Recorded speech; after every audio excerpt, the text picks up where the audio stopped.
अंगणवाडी सेविका, अंगणवाडी मदतनीस यांच्या मानधनवाढीचा मोठा निर्णय. अंगणवाडी सेविका, मदतनीस कर्मचारी आणि सर्व संघटना एकत्र. पाहूया ही बातमी खालीलप्रमाणे सविस्तर. तत्पूर्वी चॅनलला अजूनही सबस्क्राईब केले नसेल तर सबस्क्राईब करा, समोरील बेललाही क्लिक करा, म्हणजे असेच नवनवीन लेटेस्ट अपडेट तुम्हाला पाहता येतील.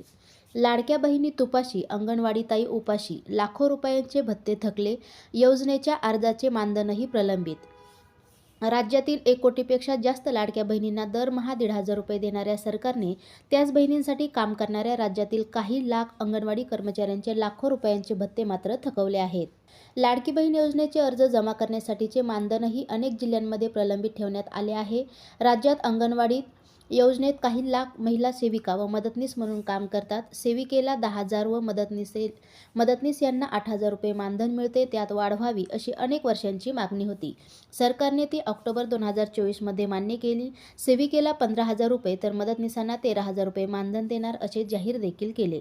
प्रत्यक्षात सेविकेला 13,000 रुपये व मदतनीसांना 10,000 रुपये देण्याचे पत्रक काढले.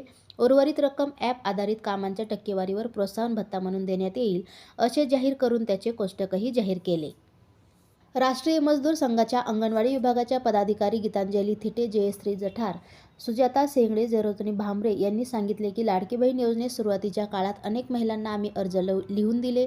त्यासाठीही आम्हाला मानधन मिळाले होते. मात्र तेही अद्याप अनेक ठिकाणी मिळालेले नाही. प्रोत्साहन भत्ता व हे मानधन यातून सरकारकडे अंगणवाडी कर्मचाऱ्यांचे लाखो रुपये थकले आहेत. ते मिळावेत अशी मागणी राष्ट्रवादी मजदूर संघाच्या माध्यमातून सरकारकडे केली आहे, असे थिटे यांनी सांगितले आहे.